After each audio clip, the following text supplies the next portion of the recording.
Hey guys, I want to do a little video. Let me turn some of the air down. It is definitely spring here in New York City, and I wanted to do a little video on the 1 month review. So I'll probably do this in a couple of different parts because there's so much to go over that I really probably won't catch it all. But you know what? Let me just start off by saying something about something. Pool trips, Uber pool. Be selective. I've learned. Prime times, surging times, forget it. I'm never gonna take an Uber pool. Not that the money's that bad, but you know what? I just kind of look at it like this. All right, these people are saving money by taking Uber pools, and I'm going for the big fish. So if it's busy, no. But if it's slow and I find myself somewhere, maybe out in one of the boroughs, then yes, I'll pick up the Uber pools.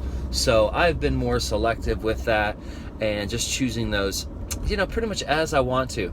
Something that's kind of cool with the Uber pool is it comes up where it says long destination or destination, far away. Those are kind of cool. That's kind of what I'm looking for. Usually those people are going to the airport, and I found this quite a few times that they're Uber pooling to the airport. So, that's up to them. They're gonna have free time, enough time, One particular girl said that they were in a rush. Typical, right? There is something that you can do, is you can, after the second rider, maybe even the first, you can go onto the little picture icon and say accept no more rides. Same thing you can do with a regular passenger, Uber X. So that's something you can do if you want to be in their favor. Sometimes, for instance, if you're Uber pooling, taking some of the airport, it's going to take you through all the back roads. Maybe you don't want to drive through there. Maybe you want to go, straight highways. So you may want to just turn off accept no more rides. Forget Uber navigation. Go ahead and set up your own navigation and just drive there and drop them off. Get the ride over with. You're probably gonna make about $5-7 less than you would normally, so that's that. Now, speaking about navigation is through Uber app. It's kind of, I don't want to say terrible, but it's not good. You've got a lot of people here in New York that really know where the hell they're going, or a lot of these people that are taking Uber take this trip on a regular basis, so they know take a left here, take a right there, take a left here. Whereas you may be in some borough you're not even familiar with, and you're following the navigation to the T. So keep that in mind. If they say you want to turn left, you know what? Turn left. But now here's what's kind of cool, and here's something I do. On Waze, it doesn't give you route options. And you got all these advertisements, and you got these little bubbles things floating around. I just want to go where I want to go. So I've quit using Waze. And I'm back to Google Maps, and I'm so happy that I did this.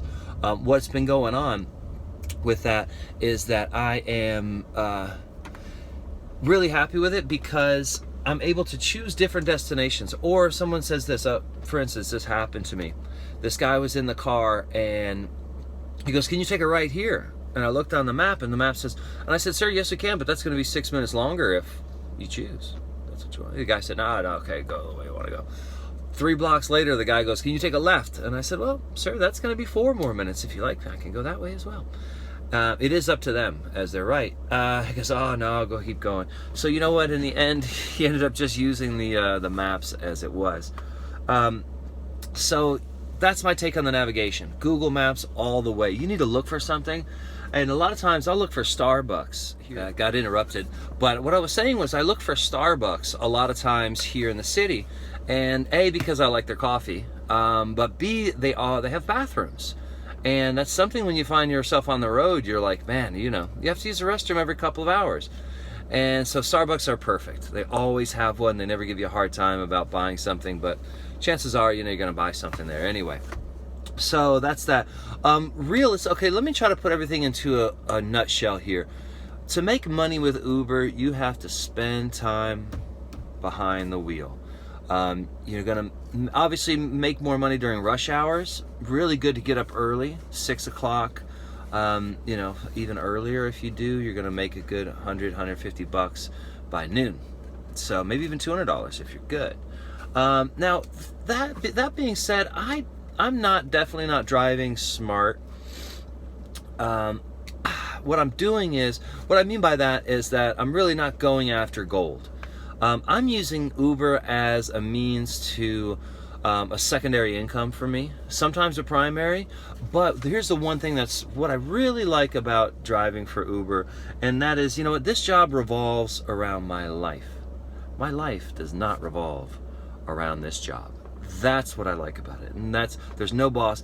There's really, realistically, hardly any jobs out there that can say that. There's no boss over your shoulder. If you're having a bad day, you turn off, you're a little bit hungover, you know what, you're going home.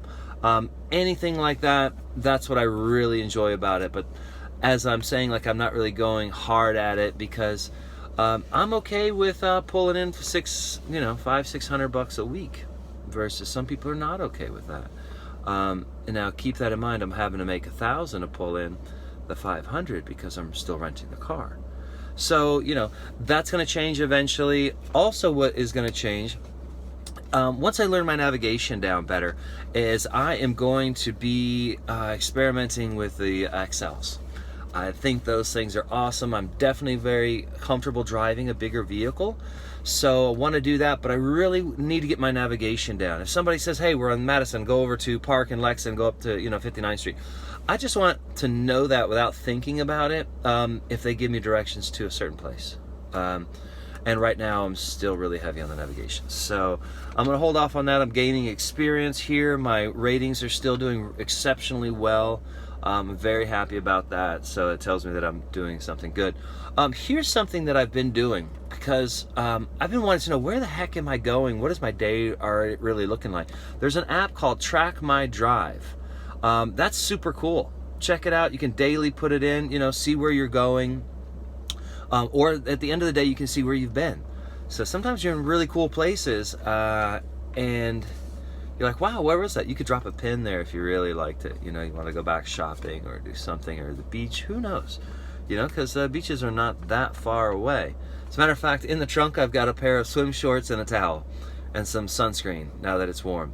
I get 20 minutes to the beach, I'm off. I'll be there for sure. Now, I know we mentioned navigation and stuff like that. I did get the Samsung, it was a 7-inch tablet, Samsung E tablet, which AT&T is offering for very little down. You can kind of make payments.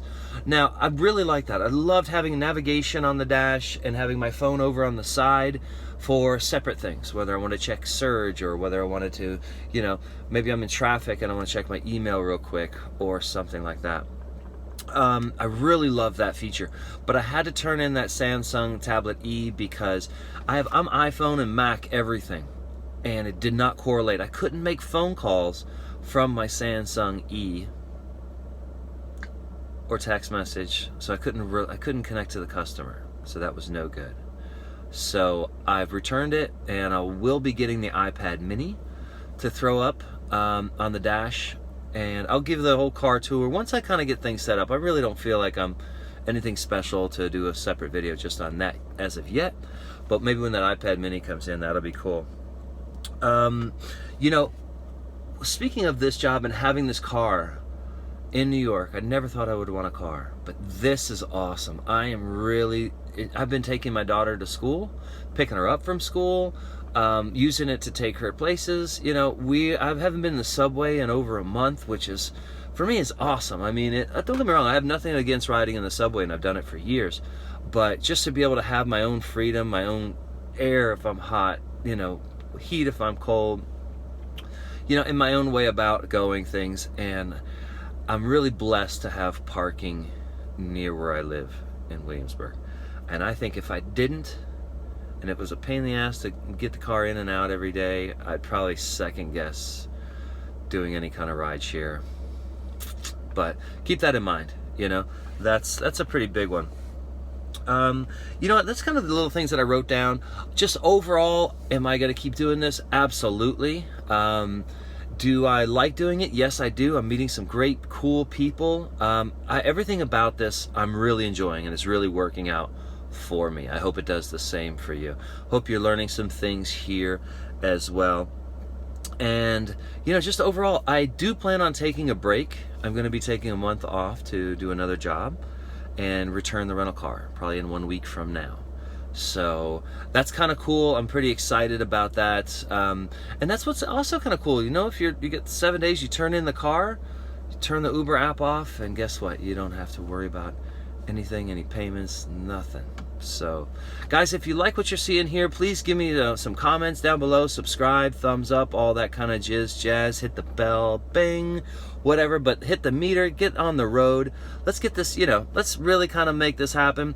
Email me directly if you like. There's a link down below if you're getting started. I would love to be able to help you out. You can email me any questions that you might have. And guys, you know what? 1 month in, going strong, okay? See you on the road. Sorry this video is so long.